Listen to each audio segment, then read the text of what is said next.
지금 이 순간에도 테헤란의 밤거리에는 총성이 울리고 있지만 전 세계는 그 소리를 제대로 듣지 못하고 있어요.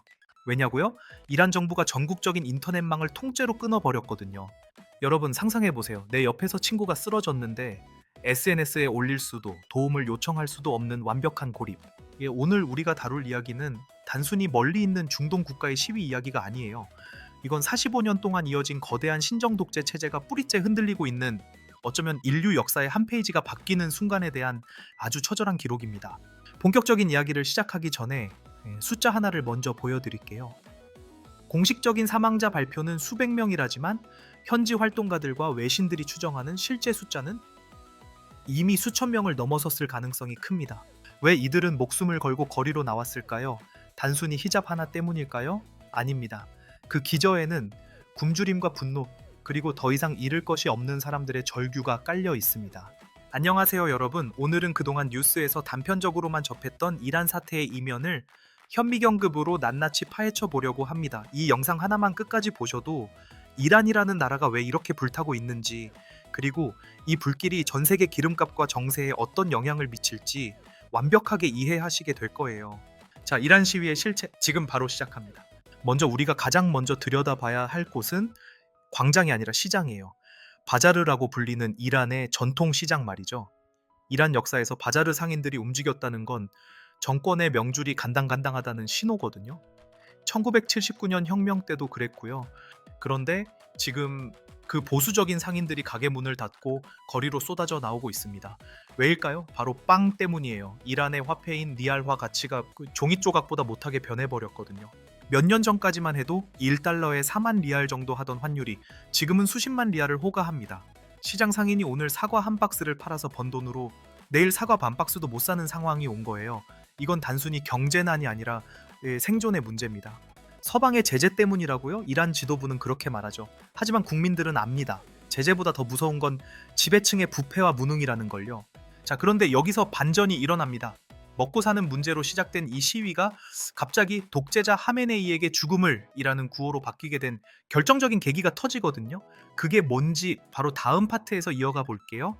자, 이제 시장의 분노가 어떻게 국가 전체를 뒤흔드는 거대한 혁명의 불꽃으로 옮겨 붙었는지 그 결정적인 화약고를 들여다볼 차례예요. 사실 이번 시위의 가장 독특하고도 강력한 에너지는 바로 여성들에게서 나왔거든요. 여러분은 혹시 가슈테 에르샤드라는 이름을 들어보셨나요? 우리말로는 도덕경찰이라고 불러요. 도덕경찰이라니 이름만 들으면 무슨 공공도덕을 지키는 사람들 같죠? 하지만 이들의 역할은 기괴할 정도로 강압적이에요. 길거리를 돌아다니면서 여성들의 복장을 감시하는 게 주 업무거든요. 히잡 사이로 머리카락이 얼마나 빠져나왔는지, 옷이 몸매를 너무 드러내지는 않는지 자로재듯 감시합니다. 만약 기준에 어긋나면 그 자리에서 바로 승합체 태워 어디론가 끌고 가버려요. 여기서 우리가 꼭 짚고 넘어가야 할 오해가 하나 있어요. 많은 분이 그냥 종교적인 규칙이니까 지키면 되는 거 아냐? 라고 생각하실 수도 있거든요. 하지만 이건 단순한 종교적 실천의 문제가 아니에요. 이란 여성들에게 히잡은 국가가 내 몸을 지배하고 통제한다는 항복 문서와도 같은 거였어요. 수십 년 동안 쌓여온 이 억눌린 감정이 한 사건을 계기로 폭발하게 된 겁니다. 기억하시나요? 마흐사 아민이라는 22살 청년의 이야기를요. 히잡을 제대로 쓰지 않았다는 이유로 도덕 경찰에게 끌려갔다가 며칠 뒤 시신으로 돌아온 사건 말이에요. 이 소식이 전해지자 이 이란 전역은 그야말로 뒤집어집니다. 특히 2000년대생, 이른바 Z세대들이 거리로 쏟아져 나왔어요. 이들은 이전 세대와는 완전히 달라요. 인터넷을 통해 바깥 세상을 알고 자유가 무엇인지 본능적으로 깨달은 세대거든요. 그들이 거리에서 무엇을 했는지 아세요?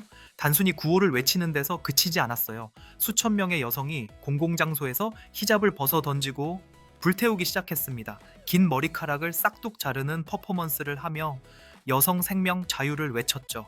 이 장면은 이란 역사상 가장 금기시되던 선격을 정면으로 들이받은 사건이었어요. 지도자의 사진을 불태우는 건 예전 같으면 상상도 못할 일이었는데 이제는 여고생들까지 교실에 걸린 사진을 떼어내고 있습니다. 그런데 이렇게 민심이 들끓으면 정부가 대화를 시도해야 하잖아요. 하지만 이란 정권의 선택은 대화가 아니라 총칼이었습니다. 여기서 등장하는 조직이 바로 그 악명 높은 이슬람 혁명 수비대 IRGC예요. 이들을 설명하려면 조금 복잡하지만 아주 중요한 개념을 이해해야 합니다. 이란에는 정규군이 따로 있고 이 혁명 수비대가 따로 있어요. 정규군이 국가를 지키는 군대라면 혁명 수비대는 오직 신정 체제와 최고 지도자만을 수호하기 위해 만들어진 엘리트 군사 조직이에요. 사실상 이란의 정치, 경제, 군사를 모두 장악한 거대 권력 집단이죠. 이들은 건설, 통신, 석유 사업까지 손을 뻗치고 있어서 이란 경제의 3분의 1 이상을 이들이 소유하고 있다는 분석도 있어요. 시위가 격화되자 이들은 바시지라고 불리는 민병대를 투입하기 시작합니다. 바시지 대원들은 사복을 입고 시위대 사이에 섞여 들어가요. 그러다가 갑자기 쇠파이프나 몽둥이를 꺼내 시위대를 무차별 폭행하죠. 더 끔찍한 건 건물 옥상에 배치된 저격수들이에요. 시위대의 머리와 가슴을 조준 사격했다는 증언과 영상이 끊임없이 올라오고 있거든요. 검찰총장은 한술 더 떠서 시위 가담자들을 사형에 처하겠다고 엄포를 놨습니다. 실제로 새벽마다 비공개 처형이 이루어지고 있다는 공포 섞인 소문이 테헤란 시내에 파다합니다. 상황이 이쯤 되면 무서워서라도 집으로 돌아갈 법도 한데 이란 시민들은 멈추지 않고 있어요. 오히려 시위는 전국 31개 주 중에서 27개 주까지 번졌습니다. 대학생들은 학교를 점거하고 가정주부들은 베란다에서 밤마다 독재자에게 죽음을 이라고 소리칩니다. 이건 이제 단순한 반정부 시위가 아니라 1979년 이슬람 혁명 이후 가장 강력한 체제 변혁의 움직임이 된 거예요. 자, 그런데 여기서 한 가지 의문이 생깁니다. 정부가 이렇게 무력으로 진압하고 심지어 인터넷까지 완전히 차단해 버렸는데 어떻게 시위대는 서로 연락을 주고받으며 수만 명씩 모일 수 있는 걸까요? 그리고 이들이 사용하는 숨겨진 무기가 따로 있다고 합니다. 그 정체가 무엇인지, 그리고 일론 머스크의 스타링크가 왜 이란 하늘을 조준하고 있는지 바로 이어서 그 긴박한 디지털 전쟁의 뒷이야기를 들려드릴게요. 정부가 총칼을 휘두르는 동안 또 다른 전장에서는 보이지 않는 전쟁이 치열하게 벌어지고 있었어요. 바로 정보의 전쟁입니다. 여러분, 이란 정부가 시위가 격해질 때 가장 먼저 하는 일이 뭔지 아세요? 바로 전국의 인터넷 전원을 내려버리는 거예요. 단순히 속도를 늦추는 수준이 아니라 구글, 인스타그램, 왓츠앱 같은 모든 외부 소통 창구를 아예 벽으로 막아버리는 거죠. 이걸 전문 용어로 인터넷 셧다운이라고 하는데요. 이란은 이걸 위해서 수년 전부터 국가정보망이라는 걸 구축해왔어요. 쉽게 말해서 이란 내부에서만 돌아가는 거대한 인트라넷을 만든 거예요. 정부가 허락한 사이트만 들어갈 수 있고 외부 세계와는 완전히 단절된 디지털 감옥인 셈이죠. 시위대가 현장 영상을 트위터에 올려서 전 세계에 알리는 걸 원천 봉쇄하겠다는 속셈이에요. 여기서 많은 분이 궁금해하세요.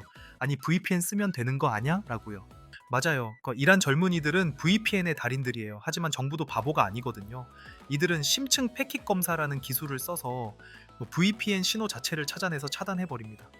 심지어 시위 현장에서 휴대폰을 켜놓기만 해도 기지국 신호를 추적해서 누가 그 자리에 있었는지 다 찾아내서 나중에 집으로 찾아가 잡아갑니다. 정말 소름 돋는 일이죠.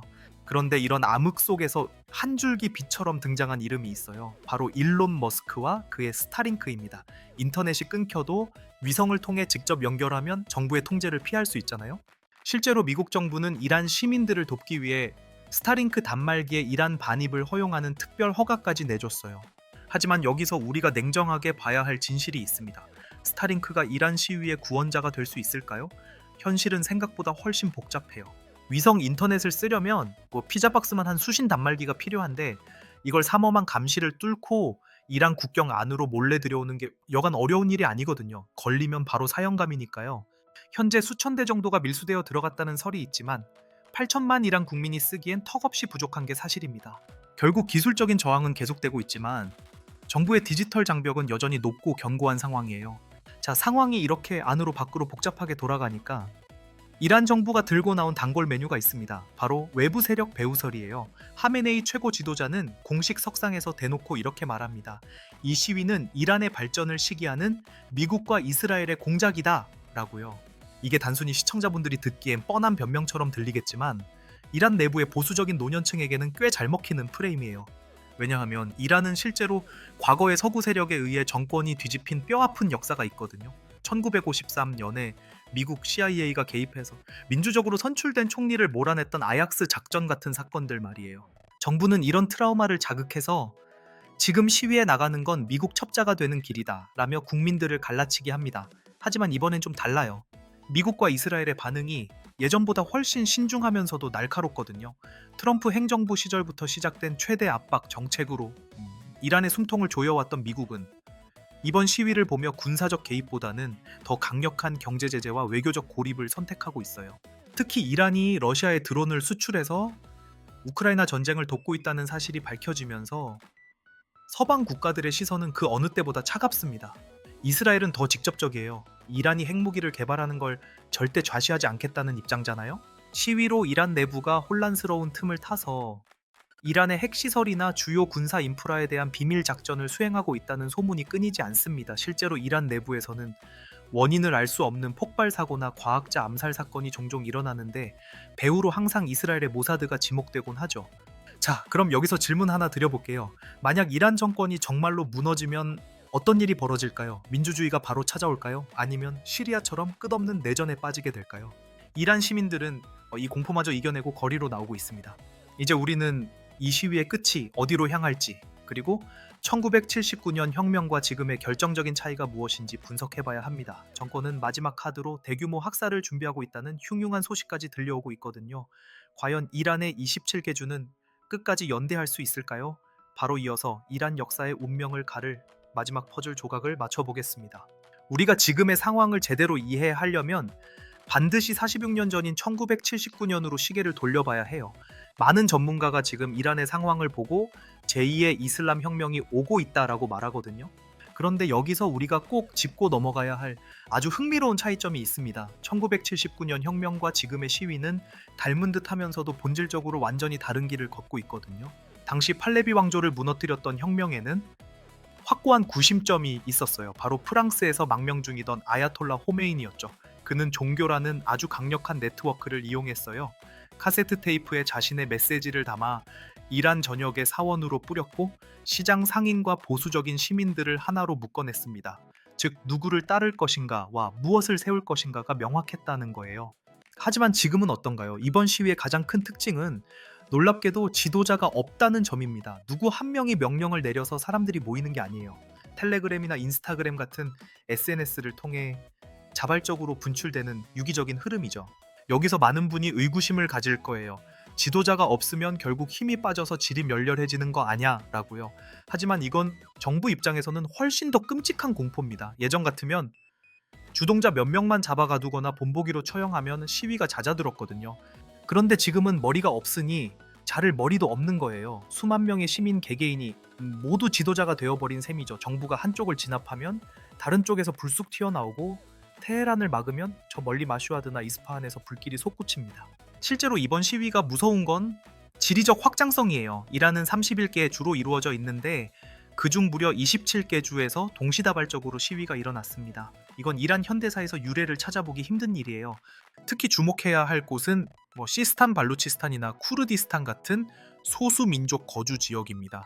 평소 정부로부터 심한 차별을 받던 이들이 이제 더는 못 참겠다며 총기 탈취까지 불사하는 강경투쟁에 나서고 있거든요. 정부 입장에서는 전선이 너무 넓어져서 화력을 집중하기가 점점 어려워지고 있는 상황인 거죠. 여기서 우리가 흔히 하는 착각 중 하나를 바로잡아 볼게요. 군대가 시민들 편으로 돌아서면 끝나는 거 아냐 라는 생각이죠. 1979년 혁명 때도 결국 정규군이 중립을 선언하면서 왕조가 무너졌거든요. 하지만 지금은 상황이 좀 다릅니다. 앞서 말씀드린 혁명 수비대 때문이에요. 이들은 단순한 군인이 아니라 이 체제 자체가 곧 자신들의 생존인 사람들입니다. 체제가 무너지면 자신들이 누리던 막대한 부와 권력, 그리고 어쩌면 목숨까지 잃을 걸 알기에 끝까지 저항할 가능성이 커요. 그렇다면 시위대는 이 철권 통치에 어떻게 맞서고 있을까요? 현장의 목소리를 들어보면 정말 눈물겹습니다. 시위대 사이에서는 진압군을 상대하는 행동 지침이 공유되고 있어요. 최루탄이 터지면 어떻게 대처해야 하는지, 사복 경찰을 어떻게 식별하는지, 심지어 정부의 안면 인식 카메라를 속이기 위해 얼굴에 어떤 식으로 페인팅을 하고 저구에선 레이저 포인터를 어떻게 활용해야 하는지까지 아주 구체적인 매뉴얼이 돌고 있습니다. 이건 단순한 항의를 넘어선 도시 게릴라전의 양상을 띠고 있는 거예요. 하지만 시간은 누구의 편일까요? 정부는 경제적 고통을 가중해 시민들을 지치게 하려 하고 시민들은 국제사회의 지지를 이끌어내며 버티고 있습니다. 여기서 정말 중요한 질문이 하나 남습니다. 만약 이 교착 상태가 길어지면 이란은 정말로 내전이라는 최악의 시나리오로 치닫게 될까요? 아니면 우리가 상상하지 못한 극적인 반전이 기다리고 있을까요? 자, 이제 이야기를 마무리하면서 우리에게 가장 현실적인 질문을 던져봐야 할 것 같아요. 테헤란에서 울리는 총성이 우리 서울에 있는 나랑 무슨 상관인데? 라고 물으실 수 있거든요. 그런데 여러분, 이건 단순히 남의 나라 비극으로 치부하기에는 우리 삶과 너무나 밀접하게 연결되어 있습니다. 가장 먼저 떠오르는 건 역시 기름값이죠. 이라는 세계 석유 매장량 4위, 천연가스 매장량 2위의 에너지 대국이에요. 특히 전 세계 해상 원유 수송량의 20%가 지나는 호르무즈 해협을 꽉 쥐고 있습니다. 만약 이란 내부의 혼란이 걷잡을 수 없이 커져서 정권이 막다른 골목에 몰리면 그들이 마지막 카드로 이 해협을 봉쇄해버릴 가능성이 항상 존재해요. 그렇게 되면 국제 유가는 배럴당 150달러, 200달러까지 치솟는 건 시간 문제고 우리네 주유소 가격표는 상상도 못할 숫자로 바뀔 거예요. 뿐만 아니라 이란은 북한과도 아주 묘한 협력 관계를 맺고 있습니다. 이른바 반미 연대의 핵심 축이죠. 이란의 드론 기술과 북한의 미사일 기술이 서로 교류된다는 건 이미 공공연한 비밀이에요. 중동의 불안정이 곧 한반도의 안보 위기로 전이될 수 있다는 뜻입니다. 결국 이란의 민주화 시위는 단순한 정권 교체를 넘어 전 세계적인 독재 벨트의 한 축이 무너지는 아주 중요한 사건인 셈이죠. 그럼 오늘 우리가 길게 나눈 이야기들을 세 줄로 핵심만 요약해 드릴게요. 첫째, 이번 시위는 단순히 히잡 때문이 아니라 45년간 쌓인 경제적 무능과 부패, 그리고 억압에 대한 민중의 거대한 폭발입니다. 둘째, Z세대로 대변되는 이란의 젊은 층은 과거 세대와 달리 목숨을 걸고 지도자 없는 연대를 통해 정권의 심장을 겨누고 있습니다. 셋째, 또한 이란 정부는 인터넷 차단과 무력 진압으로 버티고 있지만 이미 도덕적 정당성을 잃은 체제는 안팎으로 붕괴의 전조를 보이고 있습니다. 영상을 끝까지 보신 여러분, 우리는 이제 무엇을 해야 할까요? 당장 우리가 테헤란으로 달려갈 수는 없지만 가장 강력한 실천은 관심을 멈추지 않는 거예요. 이란 정부가 가장 무서워하는 건 자신들의 학살이 전 세계에 알려지는 것이거든요. SNS에서 이란 시위 해시태그를 한 번 더 눈여겨보고 고립된 그들의 목소리가 세상 밖으로 나올 수 있도록 디지털 연대를 이어가는 것, 그것이 우리가 할 수 있는 가장 현실적인 행동 가이드입니다. 처음에 제가 드렸던 질문 기억하시나요? 이 긴 영상을 끝까지 볼 가치가 있을까? 라고요. 이제 답이 되셨을 거라 믿습니다. 보이지 않는 곳에서 벌어지는 이 처절한 투쟁은 결국 우리가 누리는 자유와 평화가 얼마나 값진 것인지, 그리고 그것을 지키기 위해 세계가 어떻게 연결되어 있는지를 증명하는 과정이거든요. 오늘 내용이 도움되셨다면 구독과 좋아요 부탁드리고요. 댓글로 여러분의 생각을 남겨주세요. 이란의 미래에 대해 여러분은 어떻게 전망하시나요? 정권의 승리일까요? 아니면 시민의 승리일까요? 여러분의 소중한 의견 기다리겠습니다.